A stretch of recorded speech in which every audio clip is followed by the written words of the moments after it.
नमस्कार दोस्तों, मैं आप सबका स्वागत करता हूं हमारे चैनल विद्यारंभ। हाँ। तो आज हम करने जा रहे हैं बच्चों पॉलिनोमियल्स के अंदर फैक्टर थ्योरम सीखेंगे और साथ साथ रिमाइंडर थ्योरम भी सीखेंगे। फैक्टर थ्योरम क्यों जरूरी है? क्योंकि फैक्टर थ्योरम से ही हम किसी भी पॉलिनोमियल के नंबर ऑफ फैक्टर्स निकाल सकते हैं। तो बिना देरी के स्टार्ट करते हैं आज की क्लास को। तो जो फैक्टर थ्योरम के ना दो टाइप के क्वेश्चन बनते हैं। एक तो ये बनता है फैक्टर थ्योरम में कि आपको फैक्टर थ्योरम में फैक्टर दिया जाता है और आपको ये वेरीफाई करना है क्या जो फैक्टर दिया गया है क्या वो सही में उस पॉलिनोमियल का फैक्टर है। ये वाले क्वेश्चंस बहुत इजी होते हैं। एक और टाइप का क्वेश्चन होता है जिसमें कि आपको पॉलिनोमियल्स के फैक्टर फाइंड करने होते हैं। तो फैक्टर थ्योरम सबसे पहले पढ़ते हैं होता क्या है। तो जो अब हम समझते हैं फैक्टर थ्योरम को, फैक्टर थ्योरम से ना जो क्वेश्चंस है हमारे आगे आने वाले एक्सरसाइज 2.2 ना 2.3। हाँ 2.3। तो अभी जो हमारे एक्सरसाइज 2.3 है ना 2.3 के अंदर जितने भी क्वेश्चंस है वो इन फैक्टर थ्योरम से सॉल्व होंगे। तो यहाँ पे फैक्टर थ्योरम बोलता है फैक्टर थ्योरम की डेफिनेशन है एनसीईआरटी आपके एनसीईआरटी बुक के हिसाब से, if p of x is a polynomial of degree n greater than 1। मतलब कि मान लेते हैं कि हमारे पास एक पॉलिनोमियल है p of x। p of x का मतलब क्या होता है? क्या हुआ? पॉलिनोमियल इन वेरिएबल हाँ, x। तो पॉलिनोमियल इन वेरिएबल x और डिग्री n ग्रेटर देन 1 है। n ग्रेटर देन 1 या n equal to 1? n greater than या इक्वल टू। हाँ, इसका मतलब ये हुआ कि जो हमारा डिग्री होना चाहिए वो कम से कम 1 तो होना चाहिए। 1 से बड़ा हो सकता है, 2 आ सकता है, 3 आ सकता है, 4 आ सकता है, 1 से छोटी डिग्री नहीं आ सकती। इसका मतलब है अच्छा 1 से छोटी डिग्री होती है क्या? नहीं हो नहीं सकती, वो पॉलिनोमियल क्यों नहीं हो सकती? क्योंकि फिर से वो पॉलिनोमियल नहीं, मतलब जो भी डिग्री हो सकती है वो फ्रैक्शन में नहीं आ सकती, नेगेटिव नहीं हो सकती। मैं पूछ रहा हूँ 1 से छोटी हो सकती है कोई डिग्री? हो सकती है बट वो पॉलिनोमियल नहीं होगी। ओह अच्छा, ऐसा क्या? तो कांस्टेंट पॉलिनोमियल क्या होता है? अच्छा हाँ बेटा तभी तेरे नंबर बीच में से 12 आ जाते हैं, 12 ही रह जाते हैं। तो कांस्टेंट पॉलिनोमियल की डिग्री क्या होती है? डिग्री क्या होती है? जीरो होती है। वो तो 1 से छोटा है, आगे 1 से छोटी वाली डिग्री। लेकिन मैं कांस्टेंट पॉलिनोमियल की बात नहीं कर रहा हूँ यहाँ पे। मैं बात कर रहा हूँ लीनियर की, क्यूबिक की और क्वाड्रेटिक, ऐसे पॉलिनोमियल की बात कर रहा हूँ जहां पे जो a होगा ना आपका वो कोई भी रियल नंबर है। रियल नंबर का मतलब आपने अभी तक जितने भी नंबर्स पढ़े हैं वो सारे रियल नंबर है। चाहे कोई नंबर फ्रैक्शन में हो, चाहे कोई नंबर पॉइंट में हो, चाहे कोई नंबर स्क्वायर रूट में हो, चाहे कोई नंबर क्यूब रूट में हो, चाहे कोई नंबर नेचुरल नंबर हो, होल नंबर हो, इंटीजर हो, नेगेटिव हो, कुछ फर्क नहीं पड़ता। ये सारे नंबर्स को हम कलेक्टिवली रियल नंबर्स बोलते हैं। डेसिमल्स रियल नंबर्स नहीं होते ना? डेसिमल्स भी रियल नंबर्स होते हैं। तो फिर सारे नंबर रियल नंबर्स होते हैं। लेकिन तू 11th में आएगा ना हाँ। तो तेरे को एक और नए टाइप का नंबर पढ़ना पड़ेगा। पता है क्या होता है? एक नंबर नहीं, कॉम्प्लेक्स नंबर्स बोलते हैं कॉम्प्लेक्स उसको। नंबर। क्योंकि ये जो होता है ना रूट के अंदर -1, ये रियल नंबर नहीं होता। अच्छा तू आगे 10th क्लास में पढ़ेगा, एक क्वाड्रेटिक इक्वेशन नाम का एक चैप्टर आएगा तो वहां पे तेरे को रूट्स वगैरह निकालने पड़ेंगे। तो जब रूट्स निकालेगा ना, रूट निकालते टाइम तेरा आंसर कुछ ऐसे आएगा, तो यहाँ पे फंसेगा। तो 10th में तो उसको बोल देते हैं सीधा not defined, answer not defined. अच्छा। लेकिन एक्चुअली में ऐसा नहीं कि नॉट डिफाइंड है ये। हाँ। 11th क्लास में फिर इसको फर्दर एक्सप्लेन किया गया है कि रियल नंबर्स के अलावा भी नंबर्स होते हैं जिसको हम बोलते हैं कॉम्प्लेक्स नंबर, और उन कॉम्प्लेक्स नंबर को हम डिनोट करते हैं आई से। इसको आई से बोलते हैं, आयोटा बोलते हैं इसको। आई से डिनोट करते हैं, आयोटा बोलते हैं इसको। Complex number. कितना अभी पहले पॉलिनोमियल सीख ले, कॉम्प्लेक्स नंबर पे जा रहा है, 12 नंबर लेके आए, कॉम्प्लेक्स नंबर पड़ेगा। तो यहाँ पे इन्होंने बोला p of x हमारा एक पॉलिनोमियल है जिसकी डिग्री 1 से बड़ी या 1 के बराबर होनी चाहिए और a कोई भी रियल नंबर हो सकता है मेरा। तो इसमें दो कंडीशन दे रखी है। अगर मैं बोल रहा हूं, अगर मैंने क्वेश्चन में बोला है कि x माइनस a इस पॉलिनोमियल का फैक्टर है, मान ले तेरे पास p of x is equal to, तेरे पास कोई पॉलिनोमियल है क्या, जैसे कि मान ले x square minus 5x plus 6, x square minus 5x plus 6। तो इस पॉलिनोमियल, ये क्वाड्रेटिक पॉलिनोमियल, इसमें डिग्री क्या है? 2 है। तो मतलब इसके हिसाब से ठीक है ये polynomial. x minus a is a factor of p of x if p of a is equal to 0। इसका मतलब ये है कि यहाँ पे मैं बोल रहा हूं तेरे से कि यहाँ पे ना तू सबसे पहले क्या करेगा, यहाँ पे तू ऐसा कोई वैल्यू पुट करेगा जिससे कि ये 0 आ जाए। फॉर एग्जाम्पल मान ले क्या डालने पे यहाँ पे 0 आएगा, 2 डालेगा तो 0 आएगा, p of 2। जब तू 2 डालेगा तो ये हो जाएगा 4, ये हो जाएगा 5 2 10 और ये हो जाएगा 6। 4 माइनस 10 हो जाएगा -6 प्लस 6 से 0 के बराबर आ गया। इसका मतलब तूने यहाँ पे a इज इक्वल टू 2 लिया था। यहाँ पे जो a बोल रहे थे, जो रियल नंबर बोल रहे थे, वो यहाँ पे 2 के बराबर मैंने मान लिया। तो यहाँ पे जब तूने इस पॉलिनोमियल के अंदर इनपुट दिया 2 को, तो तेरा आउटपुट 0 आ गया। इसका मतलब है अगर तेरा p of a 0 के बराबर है, अगर तेरा p of a 0 के बराबर आ जाता है, तो मैं बोल सकता हूं कि x माइनस ए, x तो मैं लिखूंगा ही, और माइनस ए का मतलब ये -2 इस पॉलिनोमियल का फैक्टर होगा कि ये x square minus 5x plus 6 को पूरी तरह x माइनस 2 डिवाइड कर देगा। तो सर ये सेकंड कंडीशन है। ये फर्स्ट कंडीशन है, ये First फर्स्ट condition. कंडीशन है यहाँ पे x Okay. Minus a is a factor of p of x if If p of a is equal to 0। अगर p ऑफ a 0 के बराबर आ गया तो मैं बोल सकता हूं कि x माइनस ए इस पॉलिनोमियल का एक फैक्टर होता है। ये पहली कंडीशन। अब बात करते हैं दूसरी कंडीशन की। दूसरी कंडीशन क्या है? अब क्वेश्चन में बोले p ऑफ a 0 के बराबर है। Okay. पहले क्या बोला था? हमसे बोलता है ये इसका फैक्टर हो सकता है। वो कब हो सकता है? अगर मेरा p ऑफ a 0 के बराबर हो तो। अब यहाँ पे क्वेश्चन में बोला है कि x माइनस a फैक्टर है p ऑफ x का। क्वेश्चन में बोला है, यहाँ पे बोले x minus a p of, जैसे यहाँ पे क्वेश्चन क्या था, x square minus 5x plus 6 था। हाँ. हमें पता चल गया था कि x, मैं बोल रहा हूँ, मैं तेरे से बोल रहा हूँ कि x माइनस 2 इसका फैक्टर है। मैं बोल रहा हूँ तेरे से कि x minus 2 is a factor of this polynomial. ये p ऑफ x है, x minus 2 is a factor of polynomial of p of x। हाँ, p of x. ठीक है, अगर मैं ऐसा बोल रहा हूं तो ये तभी संभव है अगर p ऑफ a 0 है। हाँ. तो इसका मतलब ये तूने a लिया है ना, तो मतलब तो p p of ऑफ 2 0 के बराबर होगा तभी x माइनस 2 इसका फैक्टर होगा। ठीक है. मतलब वाइस वर्सा कंडीशन है। ओके. अगर p ऑफ a 0 के बराबर है तो x माइनस a फैक्टर है। हाँ. अगर x माइनस a फैक्टर है तो उसका मतलब p ऑफ a 0 के बराबर है। मतलब बात को उन्होंने उल्टा करके, रिवर्स करके बता दिया यहाँ पे, सीधी बात। अब इस पे बेस्ड क्वेश्चन कैसे आता है? जैसे मैंने बताया, एग्जामिन करके, examine whether x minus 2 is a factor of p of x, ऐसे आ गया। जैसे मान लीजिए जरा क्वेश्चन था, अब बोल रहा हूं कि एग्जामिन, यहाँ पे लिख दिया examine whether x minus 2 is a factor of p of x। पता लगाओ कि जो मैं बोल रहा हूं x माइनस 2 इसका फैक्टर है कि नहीं है। तो उसके लिए क्या करना पड़ेगा? जैसे मैंने बोला, तू अगर p ऑफ 2 को यहाँ पे रखेगा, 2 को डालेगा, 2 को इनपुट डालने के बाद अगर तेरी पॉलिनोमियल 0 वैल्यू दे देती है तो उसका मतलब है ये भाई फैक्टर है। अगर 2 डालने के बाद, इस पॉलिनोमियल में 2 वैल्यू डालने के बाद अगर मेरे आंसर 0 के बराबर नहीं आता है तो उसका मतलब ये फैक्टर नहीं है। सीधी बात है, इतना इजी होता है ये वाला क्वेश्चन। लेकिन ये टफ पता है कब बन जाता है? जब तेरे को फैक्टर्स निकालने होते हैं, किसी भी पॉलिनोमियल का फैक्टर निकालना होता है ना, तब चीजें मुश्किल बन जाती हैं। ठीक है. कोई डाउट्स? नहीं. मतलब ऐसे भी नहीं होते। हाँ चल पोज कर।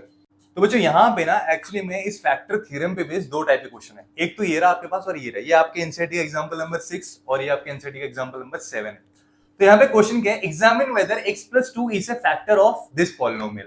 तो ये क्वेश्चन ना बहुत आसान होता है। क्यों आसान होता है? क्योंकि यहाँ पे इन्होंने ऑलरेडी फैक्टर दे रखा है, हमें खुद से नहीं पता लगाना कि क्या फैक्टर होगा या क्या नहीं होगा। यहाँ पे इन्होंने बस फैक्टर दे रखा है, हमें बस ये बताना है कि इन्होंने जो फैक्टर बोला ना, ये होगा इसका फैक्टर या नहीं होगा, बस इतना पता लगाना है हमें। ओके. तो अब जब चीजें हमारे सामने है ना, तो बहुत इजी हो जाती है। अगर ये लोग कह रहे हैं कि x प्लस 2 इसका फैक्टर है तो इसका मतलब क्या होना चाहिए? x प्लस 2 इसका फैक्टर है। अगर x प्लस 2, देख x माइनस ए बोला था ना मैंने यहाँ पे, ये इस फॉर्मेट में होना चाहिए था। x प्लस 2 जो है वो इस फॉर्मेट में लिखा होना चाहिए था, x माइनस ए वाले फॉर्मेट में।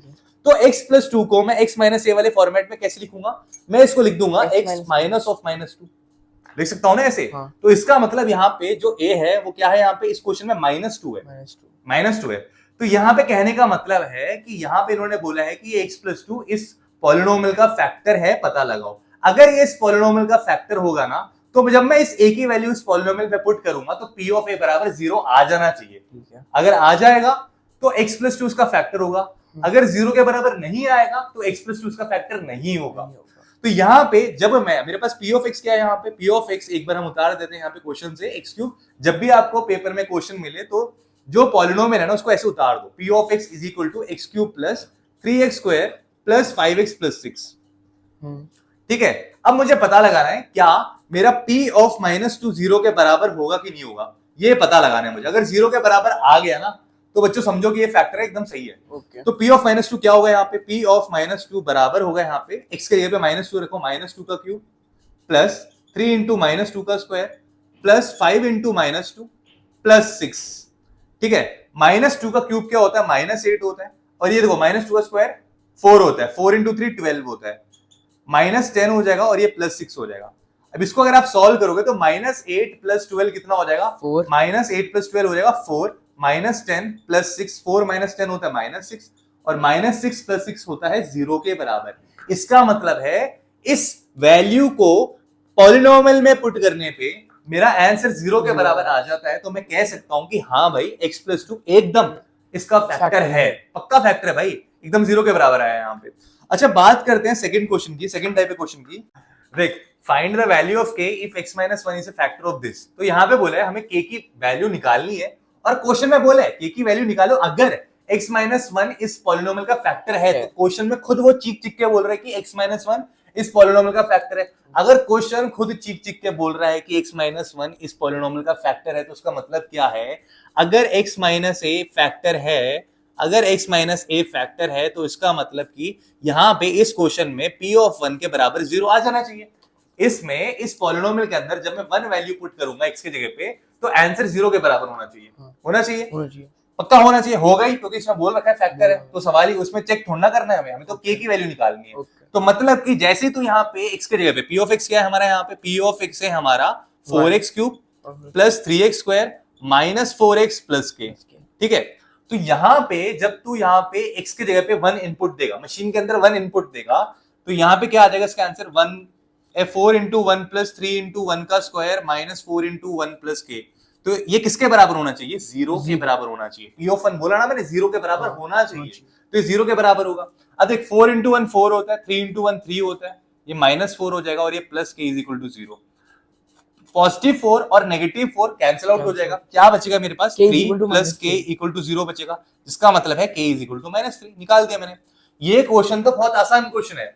अगर ऐसे क्वेश्चन आपके पेपर में आते हैं, अपने आप को लकी मानो, क्योंकि मेरे ख्याल से आपके पेपर में ऐसे क्वेश्चंस तो नहीं आने वाले। आपके पेपर में क्वेश्चंस आएंगे कि फैक्टर्स पता लगाओ। आपको पॉलिनोमियल दे दिया जाएगा 3 डिग्री वाला, 4 डिग्री वाला, और बोलेंगे कि इसके फैक्टर्स पता लगाओ। वो थोड़ा सा डिफिकल्ट हो जाता है। या फिर आइडेंटिटी वाला जो क्वेश्चन होता है वो भी बहुत ज्यादा ट्रिकी होता है। आइडेंटिटी वाले क्वेश्चन में ना सब कुछ आपके सामने होता है, बस आपको चीजें ऑब्जर्व करनी होती है कि भाई अच्छा इसमें ये फॉर्मूला लगेगा, अच्छा इसमें ये फॉर्मूला लगेगा।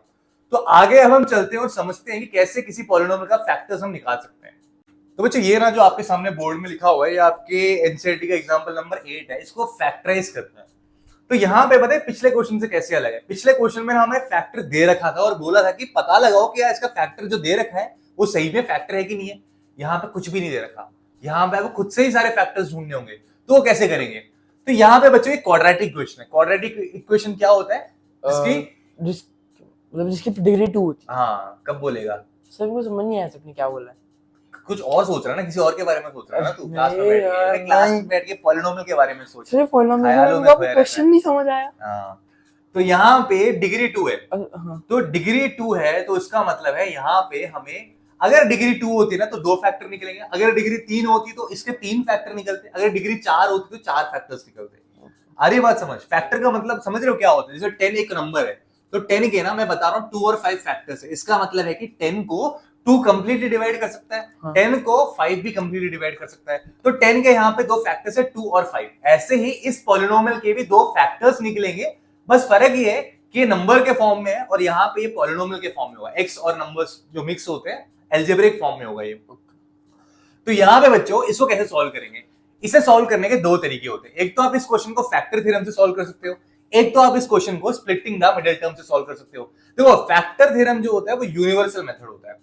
फैक्टर थ्योरम आप इस वाले इक्वेशन में लगा सकते हो, क्वाड्रेटिक में भी लगा सकते हो, आप क्यूबिक में भी लगा सकते हो, आप 4 डिग्री वाले क्वेश्चन में भी फैक्टर थ्योरम लगा सकते हो। लेकिन जो स्प्लिटिंग द मिडिल टर्म वाला जो है ना, वो आप सिर्फ क्वाड्रेटिक में लगा सकते हो। इसमें ही तो लिमिटेशन है। स्प्लिटिंग द मिडिल टर्म में क्वाड्रेटिक के अलावा क्यूबिक में नहीं लगा सकता, 4 डिग्री वाले में नहीं लगा सकता, 5 डिग्री वाले में नहीं लगा सकता, लेकिन इन सब के अंदर फैक्टर थ्योरम लगा सकता हूं मैं। ठीक है, लेकिन फैक्टर थ्योरम होता भी नहीं आसान, तो थोड़ा सा कॉम्प्लेक्स होता है। तो पहले हम इस क्वेश्चन को ना स्प्लिटिंग द मिडिल टर्म से करेंगे और फिर सेकंड पार्ट में हम इसको फैक्टर थ्योरम से भी सॉल्व करेंगे, कि दोनों में देखते हैं कि आंसर कैसे सेम आता है और कौन सा आसान है और कौन सा मुश्किल है। वो मैं आप पे छोड़ता हूं, आपको जो आसान लगे आप उससे सॉल्व करना। तो यहाँ पे ना मैं स्प्लिटिंग द मिडिल टर्म से पहले करता हूँ। स्प्लिटिंग द मिडिल टर्म में क्या होता है? देखो बच्चों, यहाँ पे x स्क्वायर का जो कोएफिशिएंट है और जो यहाँ पे कांस्टेंट टर्म है ना, इन दोनों को मल्टीप्लाई करो, क्या आएगा? 30 आएगा। और बीच वाला स्प्लिटिंग द मिडिल टर्म है, मेरे को मिडिल टर्म को स्प्लिट करना है। तो मिडिल टर्म है क्या एक्चुअली में? 17 है। ठीक है भाई, तो मैं आपसे पूछता हूं बच्चों कि मेरे को ऐसे 2 नंबर बताओ जिसको मल्टीप्लाई करने पे 30 आए और उन्हीं 2 नंबर को ऐड करने पे आंसर 17 है। 15 and 2 15 और 2 को मैं मल्टीप्लाई करूंगा तो 30 आएगा और 15 और 2 को जोड़ूंगा तो 17 आएगा। ये तो खुद से ही सोचना पड़ेगा, इतना लॉजिक तो खुद से ही बताना पड़ेगा, क्योंकि हर क्वेश्चन में अलग नंबर्स होंगे। तो उसके हिसाब से आपके टेबल वगैरह स्ट्रांग होनी चाहिए ना, आप देखते ही पता लगा पाओ। हाँ, 15 into 2 30 होता है और 15 plus 2 17 होता है। तो यहाँ पे मैं 17x को ना स्प्लिट कर दूंगा 15x plus 2x के फॉर्मेट में। तो ये हो जाएगा 6x square plus 15x plus 2x। मैंने 17 को स्प्लिट किया, जो 17x लिखा था ना, इसको मैंने स्प्लिट करके ऐसे लिख दिया, प्लस 5। अब क्या करो, अब आप एसोसिएटिव तो जानते हो रूल, ग्रुपिंग करना, तो इसकी ग्रुपिंग कर दो। कैसे करोगे इसकी ग्रुपिंग? 6x² प्लस 15x, एक ग्रुप ये बन गया, प्लस का साइन था बीच में, 2x प्लस 5 दूसरा ग्रुप ये बन गया। यहां पे इसमें इस वाले ग्रुप के अंदर मैं क्या कॉमन निकाल सकता हूं? आप देख सकते हो 3 दोनों, 6 में भी 3 छुपा होता है, 15 में भी 3 छुपा होता है। यहाँ पे देखो x² और यहाँ पे 1x है, तो मतलब इन दोनों में एक 3x छुपा हुआ है। तो उस 3x को अगर मैं बाहर निकाल देता हूं, कुछ बच्चों को समझ नहीं आया होगा सर ने 3x कैसे बाहर निकाल दिया। देखो 6 का मतलब होता है 3 into 2 और 15 का मतलब होता है 3 into 5।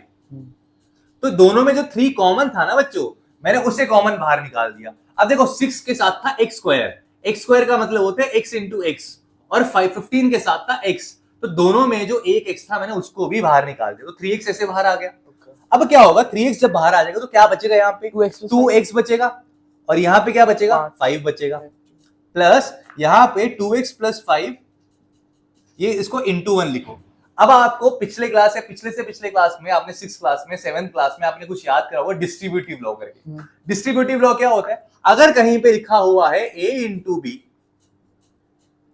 प्लस या फिर माइनस a into c, तो यहां पे मैं क्या कर सकता हूं, a into जो दोनों जगह ना उसको मैं कॉमन ले सकता हूं, और ब्रैकेट में क्या बचता है, और ब्रैकेट में बचता है मेरे पास b प्लस c। वही चीज आपको यहाँ पे करना है। आपके पास यहाँ पे 2x प्लस 5 कॉमन है, प्लस के लेफ्ट साइड में और प्लस के राइट साइड में 2x प्लस 5 कॉमन है। दोनों 2x प्लस 5 को कॉमन निकालो। हम 2x प्लस 5 को कॉमन निकालेंगे तो क्या बचेगा हमारे पास, ये 3x बच जाएगा, ये प्लस बचेगा, और यहाँ पे 1 बच जाएगा। आगे मेरे 2 फैक्टर्स, यही है मेरे वो 2 फैक्टर्स जिनकी मैं बात कर रहा था। यहाँ पे देखो क्वाड्रेटिक इक्वेशन में डिग्री 2 होती है, फैक्टर्स भी 2 निकले। अब इसी चीज को हम सॉल्व करेंगे, किससे, फैक्टर थ्योरम से सॉल्व करेंगे। मैं मुझे भी जूस तो नहीं लगा बस, मैंने मुंह पे देखिए नहीं लगा। देख अब क्या है ना, question 6x² plus 17x plus 5 है, इसी चीज को मैं फैक्टर थ्योरम से करा के दिखाता हूँ। फैक्टर थ्योरम में क्या करना है, जैसे यहाँ पे क्वेश्चन है 6x² प्लस 17x प्लस 5।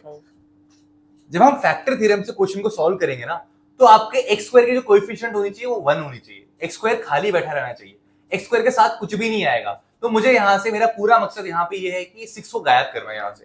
तो 6 को मैं कैसे गायब करूंगा, 6 को मैं कॉमन निकालूंगा, 6 को मैं कॉमन निकालूंगा। कॉमन निकालोगे तो क्या होगा, यहाँ से अगर 6 कॉमन आ जाएगा तो बचेगा क्या, यहाँ पे x² बचेगा, प्लस यहाँ पे 17/6 बचेगा, प्लस यहाँ पे 5/6 बचेगा। नहीं समझ आया ये वाला कैसे करा? मैं बस पापा से पूछूं? नहीं ऐसे ही पूछ ले सर, बट ये मेरे बुक में थोड़ी ना कॉमन ऐसे निकालना नहीं आता, तो एक और तरीका है। तुझे क्या करना है, यहाँ पे मैं तेरे को बता रहा हूँ कि देखो यहाँ पे 6 पर बुक में तो इस क्वाड्रेटिक का तो दिया हुआ ही नहीं है फैक्टर थ्योरम है ना, फैक्टर थ्योरम है ना, क्वाड्रेटिक का है, ठीक है, and by using factor theorem. अब पेपर था ना आज, हाँ बुक चैप्टर रीड किया था? नहीं रीड किया था, तो मार्क्स कैसे आएंगे? तो जो चैप्टर रीड नहीं करता उसको 10-12 नंबर ही आते हैं फिर 20 में। चैप्टर है ये सॉल्यूशन नंबर 2 जो लिखा हुआ है ना, यूजिंग द फैक्टर थ्योरम, को पढ़ के देख, पेज नंबर 34 में, आप भी पढ़ के देखना।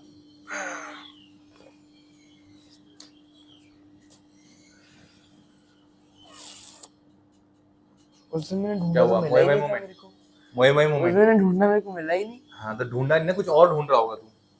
अच्छा, ढूंढने पे तो खुदा मिल जाते हैं, ये क्या ही चीज है। तो यहाँ पे क्या करना है हमें, फैक्टर थ्योरम में 6x² प्लस 17x प्लस 5 है, ठीक है। तो यहाँ पे ना बच्चों हम क्या करेंगे, इस 6 को हम कॉमन निकालेंगे। इस 6 को कॉमन निकालेंगे 2 तरीके, जैसे मैंने किया, ऐसे कॉमन निकालो, जहां पे 6 था वो बाहर आ जाएगा और बाकी जगहों पे नीचे 6 लग जाएगा। एक ये तरीका। अगर ऐसे समझ नहीं आता है तो एक और तरीका है,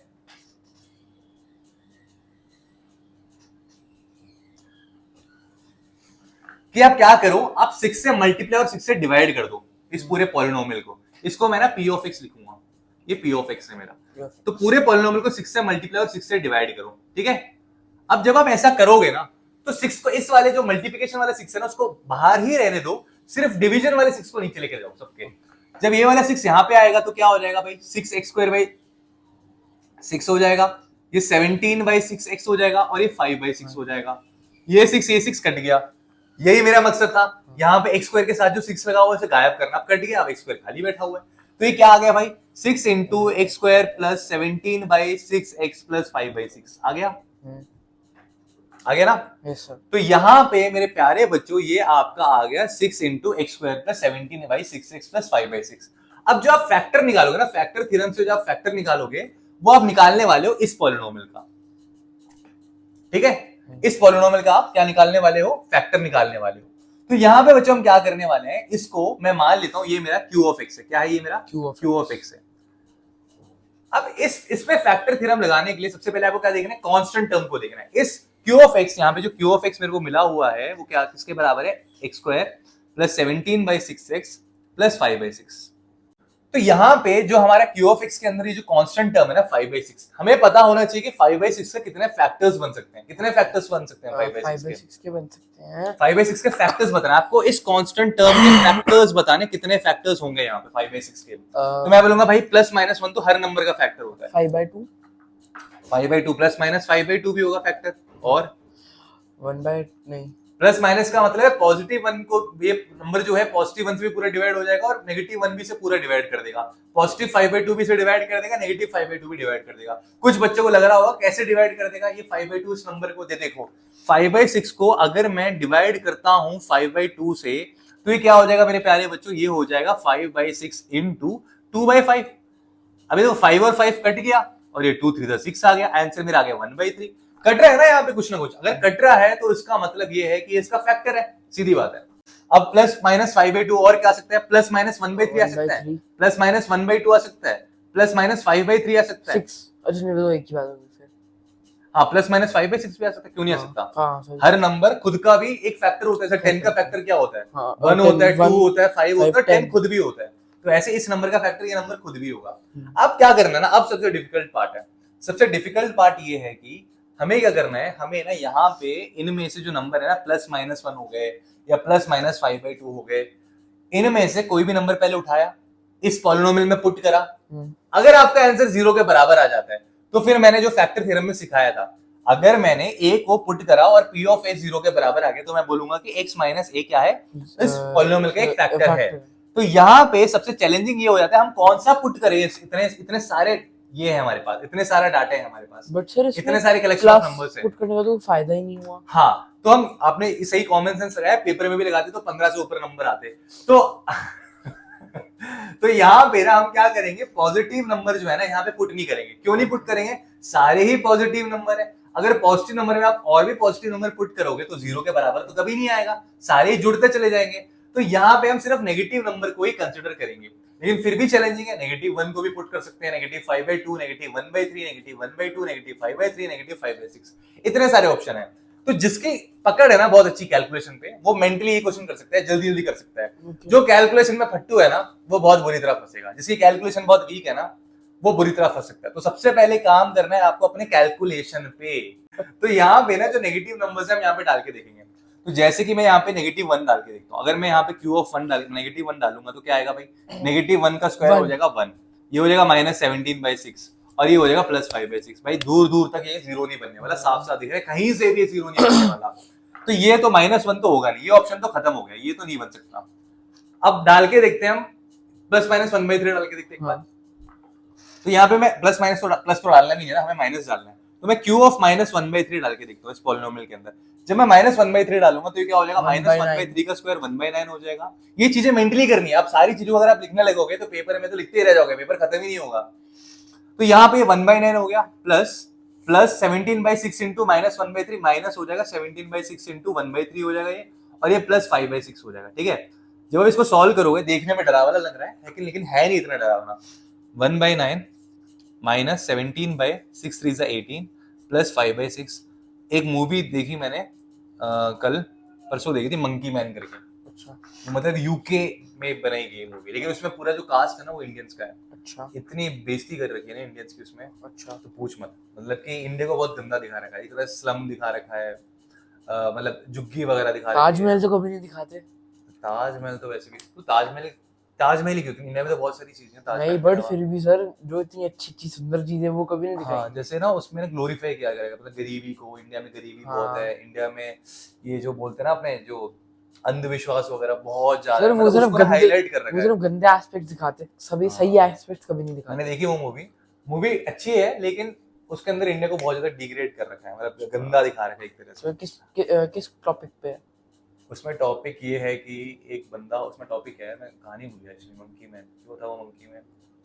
सर जो हाँ यूपी में एक्चुअली वो क्या होता है ना, एक चीजें बंदा होता है, होती नहीं, एक बंदा होता है, उसे काम चाहिए होता है, उसमें सारे इंग्लिश में बात कर रहे हैं। अच्छा उसमें जो रिक्शा वाला है वो भी इंग्लिश में बात कर रहा है, अच्छा। समझ रहे हैं, सब्जी वाला है वो भी इंग्लिश में बात कर रहा है, मतलब यूके वालों ने बनाई है वो। अच्छा यूके यूएस ने बनाई है, इंग्लिश मूवी है वो, मतलब लेकिन उसके अंदर जो कास्ट है वो पूरा इंडिया में शूटिंग हुई है, पूरा इंडियन कास्ट है, सब इंग्लिश में ही बात कर रहे हैं उसके अंदर। गाली वाली है, रॉ गाली, वो पूरा हिंदी में निकल रहा है, हाँ बाकी सारे इंग्लिश में है। उसमें वो बंदा बेरोजगार होता है, तो मतलब बंदा जॉब, उसके वो रिवेंज, मतलब रिवेंज के ऊपर है।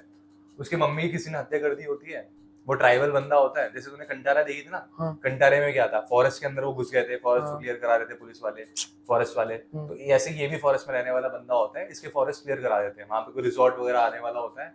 सारी मूवी में बताता हूँ पूरी क्लास में, खुद भी देखना जाके। तो देख यहाँ पे क्या होगा, यहाँ पे ना एलसीएम क्या हो जाएगा, 18 हो जाएगा, 18 हो जाएगा। तो यहाँ पे देख 18 अगर एलसीएम है तो यहाँ ऊपर क्या आएगा, 9 2 से 18 होता है, -17 हो जाएगा, और ये +15 हो जाएगा।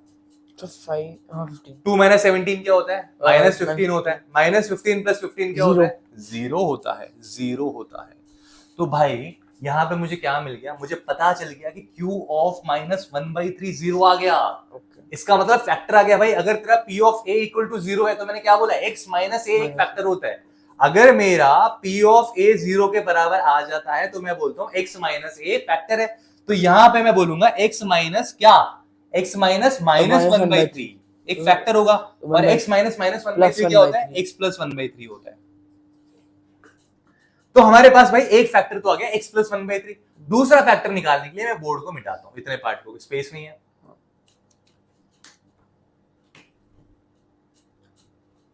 मंकी मैन, तो उसके अंदर वो पता है क्या करता है, वो जॉब के लिए बहुत स्ट्रगल करता है, अनएम्प्लॉयड होता है, जॉब के लिए स्ट्रगल करता है, मतलब बॉक्सिंग वगैरह करने जाता है। अच्छा हाँ मतलब उसका रिवेंज होता है, जिसने उसकी मम्मी को मारा है ना, उसको पकड़ के मारना। हाँ वो अकम्प्लिश रिवेंज करता होता है, हैं? अकम्प्लिश करता है। हाँ मूवी है भाई, ऑफ कोर्स अकम्प्लिश करेगा। नहीं सर बहुत बार होता है ना, मर जाते हैं लोग एंड में। वो मूवी में नहीं होता, वो रियल लाइफ में होता है। मूवी में हमेशा एक्टर तो हमेशा जिंदा रहता है, फिर भी जैसे कि यूट्यूब पे जो शूट करते हैं ना, कैमरामैन हमेशा जिंदा रहता है, चाहे कोई भी इंसिडेंट हो डेंजरस वाला, कैमरामैन हमेशा जिंदा रहता है ना, वैसे ही है। मूवी में एक्टर को अगर 10 गोली भी लग जाए तो वो जिंदा रहेगा, विलन को एक लग जाए ना वो तभी मर जाएगा, हाँ। लेकिन एक्टर जिंदा रहेगा। तो एक फैक्टर हमारे पास आ गया x + 1/3, ठीक है, मैं लिख दूं, x + 1/3। ये जो फैक्टर आया ना, ये इसका फैक्टर आया है, जो तुमने q ऑफ x लिया है, p ऑफ x का नहीं, q ऑफ x का फैक्टर है, इसका फैक्टर है ये, ठीक है। अब यहाँ पे दूसरा फैक्टर, तो इसका मतलब हमने क्या डाला था यहाँ पे, 1/3 डाल के दिखा था, ये हो गया हमारा, एक फैक्टर है हमारा, आ गया फैक्टर है। तो मिटा सकते हैं ना, तो जगह ज्यादा हो जाएगी, नीचे वाले मिटा सकते हैं। अब हम कौन सा डाले तू बता, 5/2 डाले, 5/3 डाले, क्या डाले सर? आ तो क्या फैक्टर है, अच्छा क्वाड्रेटिक है ना, दो फैक्टर्स होते हैं ना क्वाड्रेटिक के अंदर। तो यहाँ पे हम क्या करेंगे, 5/2 -5/2 को डाल के देखते हैं ना, जगह छोड़ो ना इसको, जगह मिल जाएगी। हम क्या करते हैं, -5/2 डाल के देखते हैं, q ऑफ -5/2। अगर बेटा q ऑफ -5/2 भी 0 के बराबर आ गया ना, तो बल्ले बल्ले है। क्यों बल्ले बल्ले है, मैं बताता हूँ क्यों है, क्योंकि हमें दूसरा फैक्टर भी मिल जाएगा। तो यहाँ पे अगर मैं -5/2 का स्क्वायर करूंगा तो ये हो जाएगा 25/4 प्लस 17/6 इंटू -5/2 प्लस 5/6। चाचू शायद बता दिया होगा मम्मी ने। और अब हमें यहाँ पे क्या करना है, देख यहाँ पे ना 25/4 प्लस 17/6 इंटू -5/2 प्लस 5/6, इसे सॉल्व करना है। तो बच्चों अब क्या करेंगे, 25/4 प्लस 17/6 इंटू -5/2 प्लस 5/6। अब यहाँ पे क्या होगा, एलसीएम क्या है इसमें, अभी क्या करना है, कुछ कटने वाला तो है नहीं यहाँ पे, तो यहाँ पे हो जाएगा 25/4 प्लस 17/5 से क्या होता है 85। अबे बेशरम कहेंगे, 2 सेकंड पहले क्या बोल रहा था, 92 बोला, 85 बोला ना। हाँ तब मैंने 85 बोला, अब दोबारा 90 बोलने वाला था। तो यहाँ पे 17/5 से क्या आएगा, 85 आएगा, और 6 2 से क्या आएगा, 12 आएगा, प्लस 5/6। यहाँ पे इसका एलसीएम क्या होगा, 4 12 और 6 का 12 होगा एलसीएम। क्या हुआ, बोल क्यों रहा, डिमोटिवेट हो गया 4 3 से 12 होता है, तो 3 25 से 75 हो गया, ये 85 हो गया यहाँ पे, और 6 2 से 12 होता है, तो 2 5 से 10 हो गया यहाँ पे। तो यहाँ पे मेरे प्यारे बच्चों 75 - 85 होता है -10, और ये हो गया +10 और डिवाइडेड बाई 12। तो -10 + 10/12 क्या होता है, 0 के बराबर होता है। तो इसका मतलब है मैंने जब इस पॉलिनोमियल में एक कांस्टेंट वैल्यू -5/2 डाला कोई भी एक रियल नंबर ए, वो ए क्या है यहाँ पे -5/2। जब मैं p ऑफ x में कोई रियल नंबर डालता हूं और आंसर मेरा 0 के बराबर आता है तो मैं बोलता हूं कि x माइनस ए उस पॉलिनोमियल का एक फैक्टर है। तो यहाँ पे ये नंबर डालने पे मेरा आंसर 0 आया है, तो इसका मतलब मैं बोल सकता हूं x माइनस ए, यहाँ पे a क्या है -5/2 उसका फैक्टर है, और ये किसके बराबर होगा x प्लस 5/2 के बराबर होगा। तो यहाँ पे हमारे पास इस क्वेश्चन के नहीं, इस q ऑफ x के दो फैक्टर है। क्वेश्चन तो ये है भाई 6x² + 17x + 6, क्वेश्चन ये नहीं है। तो अभी तो और भी पिक्चर बाकी है। अभी देखो, जैसे कि यहाँ पे हमारे पास इस q ऑफ x के दो फैक्टर आ गए, ये और ये। आगे क्वेश्चन करने के लिए इसको मैं मिटाता हूँ। तो अभी हमने क्या बोला, अभी हमने ये बोला, चल रहा है ना, ऑन है ना? हाँ। तो अभी हमने ये बोला कि जो पॉलिनोमियल है इसके दो फैक्टर्स हैं, एक है x + 1/3 और एक है x + 5/2, है कि नहीं है? इसके मेरे को दो फैक्टर्स मिल गए। जैसे मान ले मेरे पास 10 होता, तो क्या मैं 10 के दो फैक्टर्स होते हैं 2 और 5, तो मैं क्या 10 को 2 × 5 लिख सकता? तो वही मैंने यहाँ पे करा है। मेरे को पता है कि इस पॉलिनोमियल के दो फैक्टर्स है x + 1/3 और x + 5/2। तो जैसे अगर मैं 10 को लिखता 2 × 5, तो वैसे ही मैंने यहाँ पे इसको लिख दिया। बट सर बाहर वो 6 भी तो बचा फिर। हाँ, अभी वही तो पूरी कहानी है। अभी कहानी वही तो मैं कह रहा था, खत्म नहीं हुआ क्वेश्चन, अभी भी थोड़ा बचा हुआ। अब क्या है कि क्वेश्चन हमारा q ऑफ x नहीं है, क्वेश्चन हमारा p ऑफ x है। क्वेश्चन हमारा क्या है? p of x। p of x, और p ऑफ x एक्चुअली में है क्या? p ऑफ x है एक्चुअली 6 × q ऑफ x। देखना, ये पूरा का पूरा p ऑफ x था, ये पूरा का पूरा p ऑफ x था। मैंने क्या करा, इसमें 6 कॉमन निकाला और जो बचा हुआ था वो ये था, इसको मैंने q ऑफ x नाम दे दिया। तो जो p ऑफ x है बच्चों मेरा, वो क्या है? 6 × q ऑफ x है। 6 × q ऑफ x है, और q ऑफ x की जगह पे मैं ये क्यों लिखूं? मैं अब ये लिखूंगा ना, मेरे पास फैक्टर आ गया, तो मैं p ऑफ x को लिखूंगा 6 × x + 1/3। x + 1/3 का तो एलसीएम लेगा तो ये आ जाएगा 3x + 1/3। ओके, और ये आ जाएगा 2x + 5/2। समझ रहा है? हाँ। 3 2s 6 होता है, ये 2 और ये 2 कैंसिल आउट हो जाएगा। क्या बचेगा मेरे पास? 3x + 1 2x + 3x + 1 × 2x + 5। अब स्प्लिटिंग द मिडिल टर्म पे देख क्या आया था आंसर। 6x² + क्या देखना है, कहाँ देख रहे हैं? हाँ, सेम आया था। हाँ। आप बताओ बच्चों, कौन सा आसान है आपके लिए? ये वाला आसान है या ये वाला आसान है? इसको करने में कितना टाइम लगा? लेकिन क्वाड्रेटिक इक्वेशन हो तो उस क्वेश्चनों में हम स्प्लिटिंग द मिडिल टर्म करेंगे फैक्टराइज करने के लिए। लेकिन अगर क्वाड्रेटिक इक्वेशन नहीं हो, क्यूबिक हो, जिसकी डिग्री 4 हो 5 हो, तो उसमें हमारे पास और कोई चॉइस नहीं है, हमें फैक्टर थ्योरम तो लगाना पड़ेगा एक स्टेप में। उसके बाद जो होगा वो हम नेक्स्ट क्लास में सीखेंगे। तो बच्चों, मैं आशा करता हूँ आज की क्लास में आपको सब कुछ अच्छे से समझ आ गया होगा। तो बच्चों, अगर आपको मेरी क्लास अच्छी लग रही है, आपको मेरी वीडियोस इंटरेक्टिव लग रही है, तो प्लीज बच्चों मेरी वीडियो को लाइक, शेयर और सब्सक्राइब करना ना भूलिएगा। तो मिलते हैं बच्चों नेक्स्ट क्लास में, तब तक के लिए बाय बाय, टेक केयर।